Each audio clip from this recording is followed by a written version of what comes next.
me text Allison. Hey, hold on, Matt's calling me. Hey, we got the food and we're on our way right now. Hey, who's coming, bro?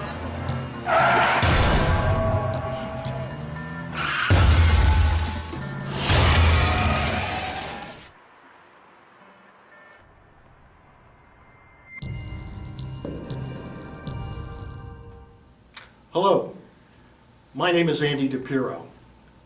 My wife and I are residents of Lower Moreland. We've lived here in the township for 25 years. Our 3 children attended the Lower Moreland schools.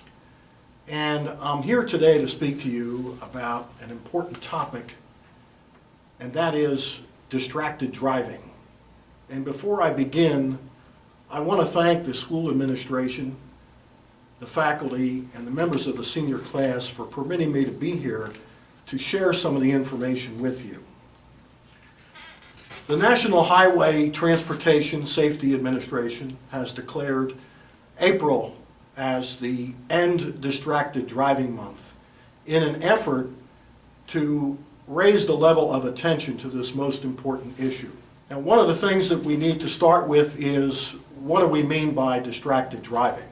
The most obvious example is text messaging, but there are a number of other issues that also qualify as distracted driving.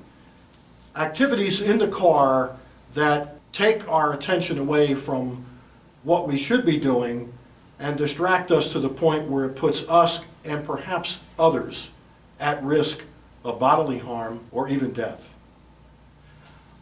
I'm a lawyer by profession, and unfortunately I get to see the aftermath of some of these examples, and it isn't very pretty. I volunteered to speak to you as a group because I felt strongly about the issue, and I am one of many across the country during the month of April who will be addressing groups of students and young drivers on this particular issue.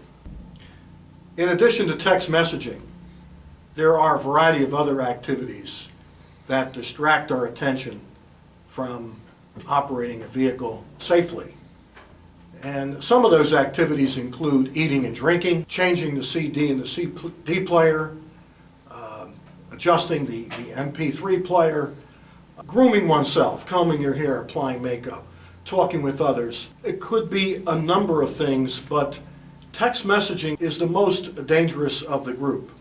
It creates a distraction that requires you to be looking at the phone that you're using to send a text message. It requires focus on the quality and extent of the message, and it takes a while for the processing of the message to go through so that you are distracted from driving the vehicle and placing yourself at risk. Hi, my name is Nicole Coletti. I'm a senior, and in February I was in a pretty bad accident. I was driving 3 people home from the pasta dinner, the band's pasta dinner, and I was coming up to the intersection of Moreland Road and Huntington Pike. I took the jug handle and I waited at the red light, and then after about 20 seconds the light turned green and I started to move across the intersection, and a woman came up on my left without stopping, blew through the intersection and hit me driver's side. The airbags went off on my driver's side. Phil Kappas, Debbie Fricker, and Artie Patel were in the car with me, and Phil saw the lady talking on her phone while she was driving. It was pretty bad. My car was pretty messed up, but thankfully nobody got hurt. Hi, my name's Christina Morganera. I'm a senior, and I was in a car accident in October. My car got totaled. It happened right on Huntington Pike. And afterwards, I was extremely scared to drive, but luckily no one was hurt, but it was a tough experience to get. So one of my friends in high school, a girl I grew up with, and was the kind of girl she was, when you were in elementary school, you know how there was the tomboy girl that the boys weren't afraid to hang out with. And of course, when we got to high school, she was everybody's best friend and a real good person. She was driving with her family. She was in the back seat sleeping, and somebody came across the median and hit her car. Her father was killed, and she's to this day paralyzed. And guy that hit her wasn't drinking, wasn't under the influence of anything. He was just distracted and not paying attention to what he was doing. And that was before we had texting and things like that are even more distracting. So it's anything can cause you to do damage. And so you need to be as careful as you can and take as many precautions as possible because there's other people out there. 16% of all fatal crashes involve some form of driver distraction. And 20% of all injury crashes involve distracted driving. More importantly for your group, teen drivers are more likely to be involved in a fatal crash due to distracted driving than other age groups. And 40% of all teens surveyed have admitted that they've been in a car when the driver was engaged in some form of distracted driving activity. Sending or receiving a text message takes the driver's eyes off the road for an average of 4.6 seconds, the equivalent of driving the length of a football field if you were traveling at 55 miles an hour. So just try to visualize the length of a football field, 100 yards, traveling the speed limit of 55 miles an hour on I-95 or the Atlantic City Expressway, for example.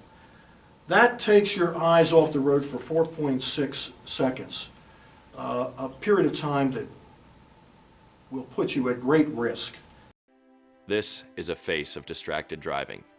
This is Casey Feldman. Casey was a daughter, granddaughter, sister, niece, cousin, and friend. She was kind, caring, had a great sense of humor, lived life to its fullest, and was loved by many. She was so funny and so vibrant and so beautiful in every way.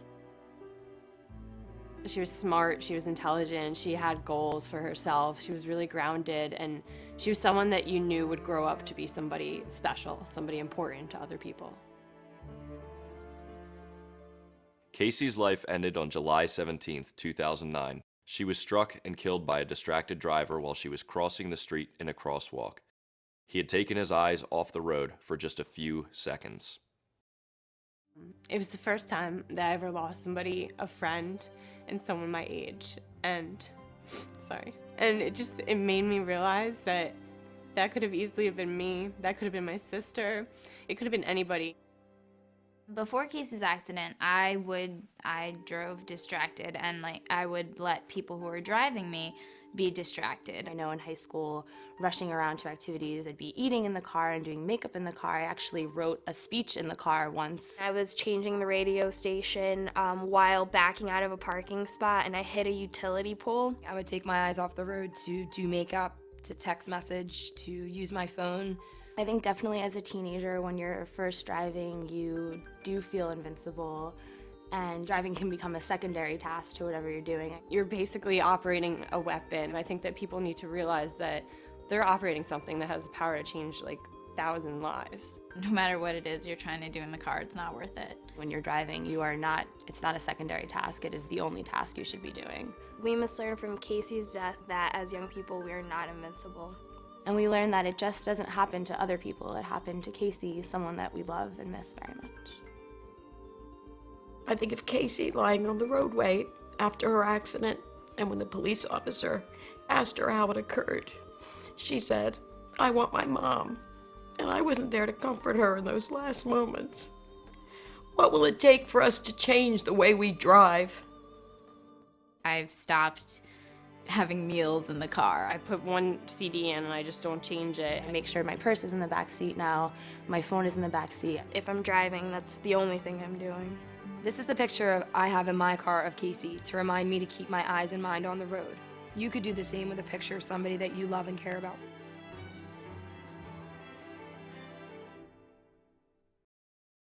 Once again, I thank you for permitting me to be here, and please, be safe.